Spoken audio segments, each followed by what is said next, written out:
नमस्कार, कैसे हैं आप लोग। शिखा टिप्स एंड ब्लॉग चैनल पर आपका स्वागत है। मैं अपने चैनल पर आपको पैसा बचाने के नए नए तरीके बताती हूँ।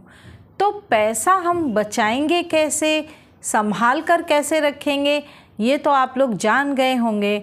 लेकिन हम जो निवेश करते हैं, हम जो भी कुछ पैसा अपना इन्वेस्ट करते हैं, उसको देखने के लिए, मतलब निवेश के लिए हमें कुछ गलतियां नहीं करनी चाहिए, जिससे हमें अच्छा उसका आउटपुट मिले, उसके जो रिटर्न आए वो हमको अच्छे मिले। तो चलिए, इसके लिए मैं आपको कुछ टिप्स बताती हूँ। तो आप ध्यान से सुनिए। आप लोग ध्यान से सुनेंगे तो आपको ज़रूर लगेगा कि हाँ, ये बातें कुछ ऐसी थी जो हमें जानना बहुत ज़रूरी थी। तो पहली टिप है, ज़्यादातर लोग पैसा कमाने पर ध्यान देते हैं लेकिन उसके प्रबंधन पर ध्यान नहीं देते हैं। प्रबंधन मतलब उसको संभाल कर रखना। तो पैसा एक ऐसी चीज़ है जिसको हम बहुत दिनों तक संभाल कर नहीं रख सकते हैं। कहीं आता है और किसी तरह से वो खर्च हो जाता है, लेकिन हमें इसका प्रबंधन करना बहुत ज़रूरी है। पैसा कमाना और निवेश करना, इसमें बहुत फ़र्क है। कमाना फिर भी एक तरीके से हमारी जॉब है या किसी भी तरीके से हम कमा लेते हैं, लेकिन जब हम निवेश करते हैं तो हमें बहुत सोचना पड़ता है उसमें कितना रिटर्न आ रहा है, हमें कुछ फ़ायदा हो भी रहा है या नहीं। जो शेयर मार्केट में शेयर्स ले लेते हैं, म्यूचुअल फंड्स में डाल पर प्रॉफिट नहीं देखते हैं उसमें कितना प्रॉफिट होगा। पैसा इन्वेस्ट करने में थोड़ी सी कुछ कठिनाइयाँ भी होती हैं, कुछ परेशानियाँ भी होती हैं, कभी कभी थोड़ा बहुत जोखिम भी होता है।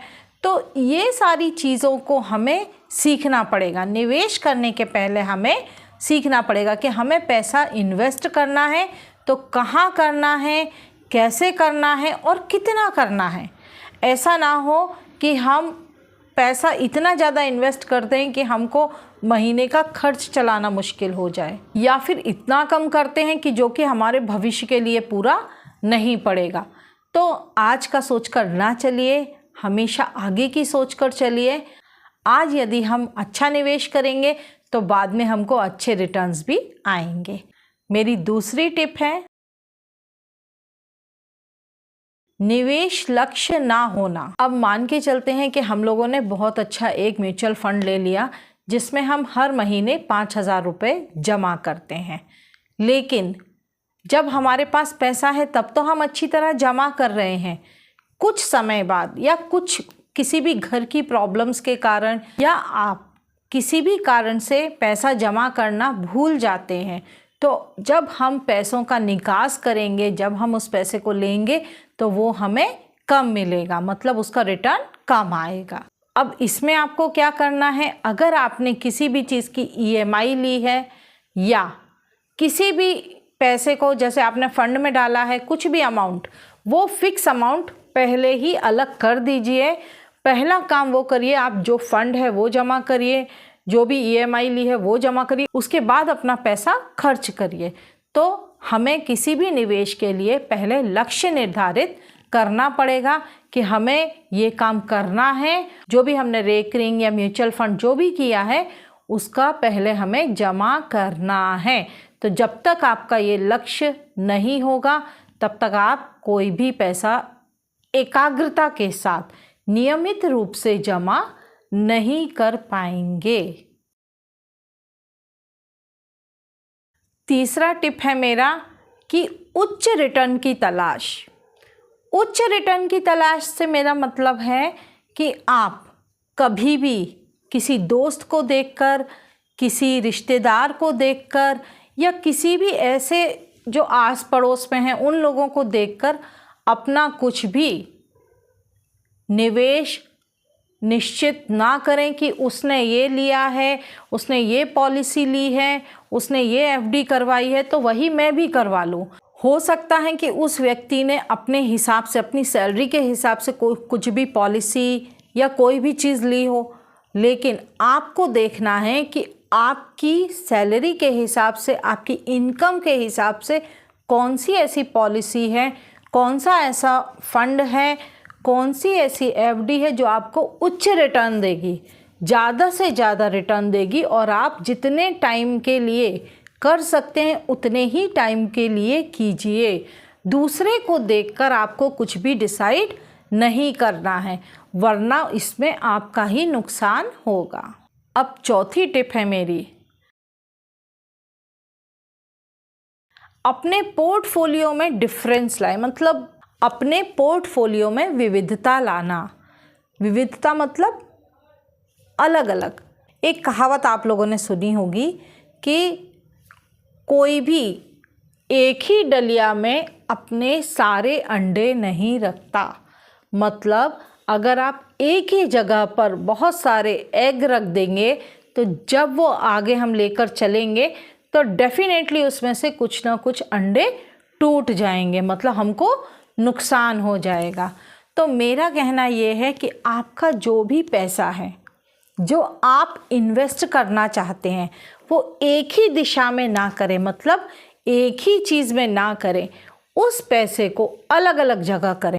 अलग अलग से मेरा मतलब है कि आप बैंक में एफडी डाल दें, पोस्ट ऑफिस में रेकरिंग खुलवा दें या म्यूचुअल फंड ले लें।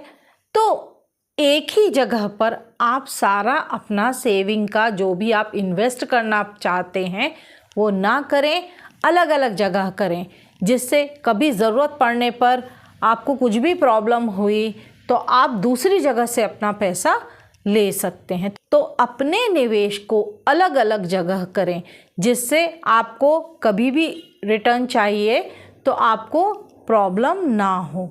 एक ही जगह पर निवेश करने से कभी कभी हमें नुकसान भी हो जाता है, और हमेशा नज़र में रखें कहाँ पर रिटर्न्स ज़्यादा आ रहे हैं वहाँ पर तुरंत इन्वेस्ट कर दें।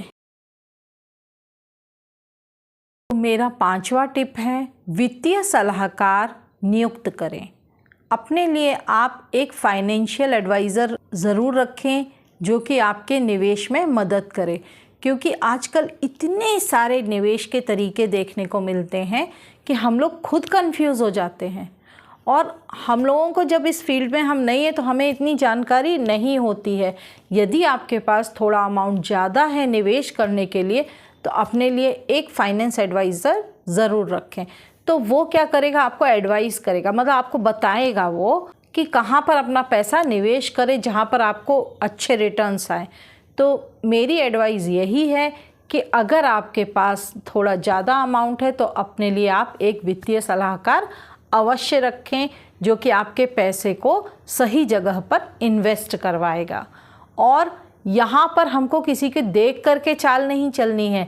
आप दूसरे की देख कर चाल चलेंगे तो कभी हमारी चाल गलत भी हो सकती है कि हमको किसी सलाहकार की ज़रूरत नहीं, हमारे पास तो बहुत पैसा है, हम इधर उधर सब जगह डाल देंगे, सब जगह से अच्छा आउटपुट आएगा। तो ये ज़रूरी नहीं है, क्योंकि हमें कई बार मार्केट की नॉलेज नहीं होती है। जब तक आपके साथ एडवाइज़र नहीं हो तब तक आप अपना ज़्यादा पैसा इन्वेस्ट नहीं करें। तो यही जानकारी थी मेरी तरफ से। आशा करती हूँ आपको ये जानकारी ज़रूर पसंद आई होगी।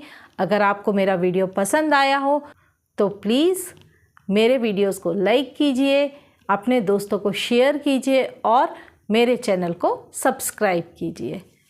धन्यवाद।